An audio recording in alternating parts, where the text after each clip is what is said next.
Pemerintah Indonesia fokuskan pembangunan di desa sebagai pondasi utama guna mencapai tujuan pembangunan berkelanjutan.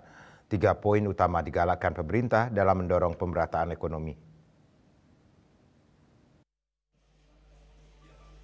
Wakil Menteri Desa dan Pembangunan Daerah Tertinggal Ahmad Riza Patria di sela Simposium ASEAN, China, dan UNDP terkait SDGs ke-7 di Sanur mengatakan 3 fokus utama tersebut yakni pembangunan desa, pemberdayaan perempuan di komunitas desa, dan peningkatan ketahanan pangan berkelanjutan.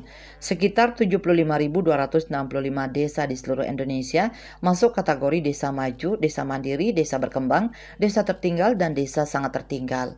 Kehadiran koperasi desa bertujuan memenuhi kebutuhan desa sehingga berdampak kepada kemandirian desa pada pembangunan berkelanjutan.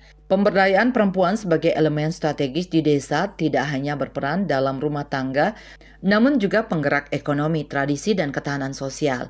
Pemerintah saat ini mencanangkan program pencetakan 2 juta hektar lahan baru sebagai upaya mewujudkan kedaulatan pangan.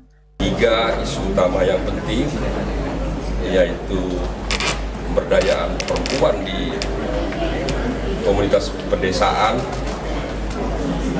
ketahanan pangan, dan juga pembangunan pedesaan di seluruh wilayah.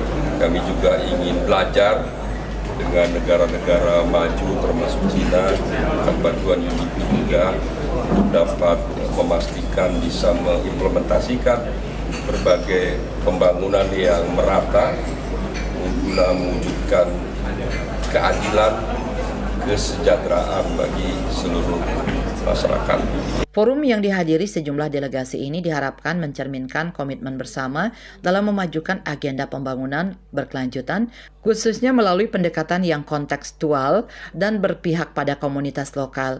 Di tengah tantangan dunia yang makin kompleks, di antaranya kemiskinan, krisis lingkungan, bencana alam, dan kemanusiaan serta transisi energi. Raiswantara, Bali TV.